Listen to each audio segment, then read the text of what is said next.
रूस के आसमान में तिरंगा बड़े गर्व के साथ फहराया जा रहा है।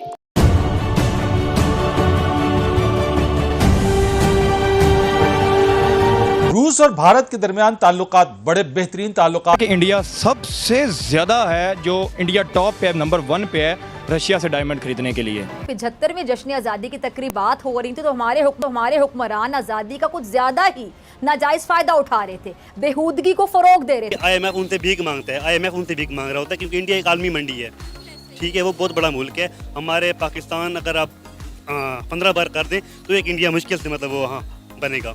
ये 14 अगस्त की तकरीबात में बेहुदा डांस आप देख रहे थे और इस्लामी जमहूरिया पाकिस्तान के वजीर आजम की सरबराही में सारे इत्तेहादी मिलकर ये नाच गाना देखते रहे, तालियां बजाते रहे। 15 अगस्त शुरू हो चुका है और बड़ा अच्छा लगा, ऐसा लगा जैसे कोई ईद या कोई फेस्टिवल है।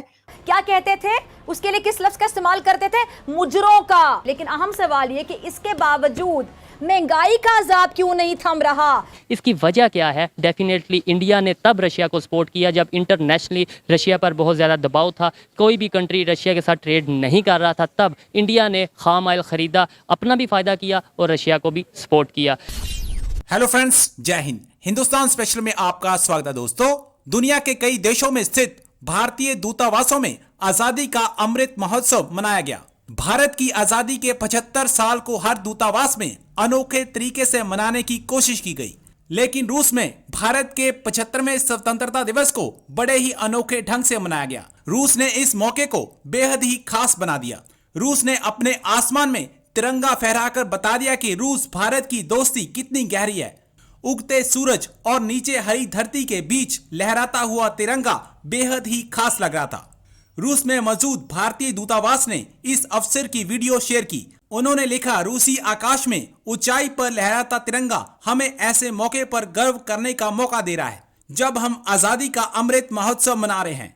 इसके अलावा रूसी दूतावास में स्वतंत्रता दिवस बड़ी ही धूमधाम से मनाया गया। आज की वीडियो में पाकिस्तान मीडिया ने और क्या कहा, तो चलिए दोस्तों आज की वीडियो की तरफ चलते हैं। Thank you so much. इस हवाले से आप क्या कहना चाहेंगे, रशिया ने इंडिया को क्यों सपोर्ट किया? यार बेसिकली रशिया और इंडिया, आपको पता है, पुरानी उनकी स्ट्रेटजिक पार्टनरशिप चल रही है। 1947 के बाद से उनके एक रिलेशन है, ठीक है। दूसरी बात, ये इकोनॉमी मैटर करती है आजकल के दौर में, तो इकोनॉमिक पार्टनरशिप जहाँ जिसकी ज़्यादा स्ट्रांग होगी ऑब्वियसली वहाँ उतने ही ज़्यादा उनके रिलेशनशिप होंगे। अच्छा, इसके अलावा अगर बात की जाए, हमारे भी बहुत से दोस्त हैं, चाइना का हमारे साथ बहुत पुराना ताल्लुक है, बहुत पुरानी दोस्ती है, तो फिर चाइना हमें क्यों नहीं इस तरह के मैटर्स में सपोर्ट करता, इवन बड़ी बड़ी मीटिंग्स में नहीं हमें बुलाता। फिर अगर बात करें FATF की बात कर लेते हैं, वहाँ पे कभी चाइना ने इस तरीके से सपोर्ट नहीं किया, क्या वजह? बात ये है कि गरीब बंदे को ना कोई नहीं पूछता, ठीक है।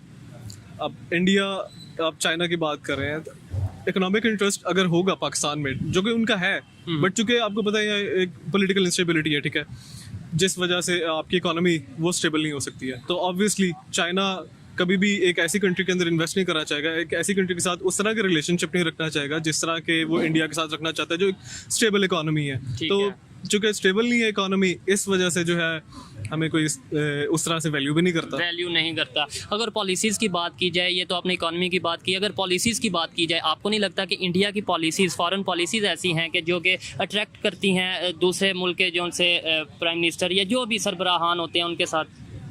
सर, इकोनॉमिक पॉलिसी अगर आपकी स्ट्रांग होगी तभी आप डिप्लोमेटिकली जो है आप कंट्रीज को टैकल कर सकते हैं।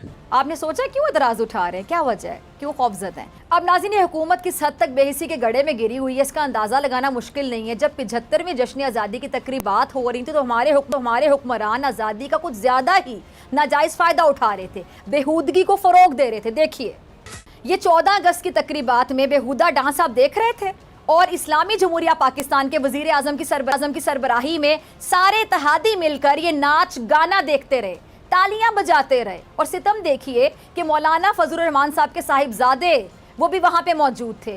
वो मौलाना फजलुर रहमान साहब जो तहरीक इंसाफ के जलसों को क्या कहते थे, उसके लिए किस लफ्ज़ का इस्तेमाल करते थे? मुजरों का। इमरान खान के जलसों को नाच गाने की महफिलों से तशबीह देते रहे। अब उनकी ज़ात और उनकी जमात पर जब उंगलियां उठी हैं तो अपने दिफा में देखिए कि क्या फतवा ये जारी करते हैं और वो उसकी जो भी दलील दें, मगर अब तो इस बेशर्मी, इस बेहूदगी पर बारूफ आलम दीन भी बरस पड़े हैं। मुफ्ती तकी उस्मानी साहब ने इस डांस महफिल पर बरहमी का इजहार किया है। मुफ्ती साहब कहते हैं कि जी यौम आज़ादी मुबारक, लेकिन इसकी सरकारी तकरीब में मर्दो जन का मखलूत रक्स कौम के जख्मों पर नमक छिड़कने के मुतरादिफ है। क्या इस तरह अल्लाह ताला की तरफ से बरकतें नाजिल होंगी? अब ये इतना गैर मुहज़्ज़ब, गैर मयारी जो डांस है, डांसर्स को बुलाकर उनको नचवाया गया, शायद ये लोग अमेरिका की सकाफत हम पे मुसल्लत करना चाहते हैं। क्योंकि जैसा कि इमरान खान साहब क्या कहते हैं, ये हुकूमत तो इम्पोर्टेड है जो मुसल्लत की गई, तो इसीलिए उन्हीं की सकाफत पाकिस्तान पर मुसल्लत करने की कोशिश की जा रही है। अच्छा, इसमें एक और बात मैं आपको बताऊं कि इस परफॉर्मेंस के दौरान हुकूमती नुमाइंदगान बाशमूल ख़वातीन शामिल थीं। और नाज़रीन, हमारे हुक्मरानों का हाल आप देखें कि बलूचिस्तान और सिंध में सैलाबी रेले तबाही मचा रहे हैं, लोग डूब रहे हैं, लोग बेघर हो रहे हैं, लेकिन इन लोगों को अपनी एंटरटेनमेंट चाहिए और इसके लिए किसी हद तक भी गिर सकते हैं। तो 15 अगस्त शुरू हो चुका है और बहुत सारे मेरे इंडियन दोस्त जो हैं उन्होंने 14 अगस्त पे मुझे बहुत मैसेजेस किए और बहुत से ऐसे थे जिन्होंने मुझे सुबह ही सुबह कॉल्स की और बड़ा अच्छा लगा, ऐसा लगा जैसे कोई ईद या कोई फेस्टिवल है। और स्पेशली अगर इंडिया से कोई बात करे इस तरह तो बहुत अच्छा लगता है। हाँ, तो फेस्टिवल और दोनों मुल्कों में होना चाहिए और आई होप कि किसी मौके पे जौन सा फेस्टिवल को इकट्ठा भी मनाया जा सकता है, 2 दिन का फेस्टिवल हो सकता है। अगर अगर अगर जौन सा हमारी सियासत है जौन सा वैसा रुख इख्तियार कर ले। जाहिर है उनके कुछ गिले और उनकी बातें होंगी, वो आप पे इल्जाम लगाएंगे कि यानी पाकिस्तान की वजह से हम ऐसे नहीं है, हम उनको कह सकते हैं कि हम उनकी वजह से ऐसे नहीं है।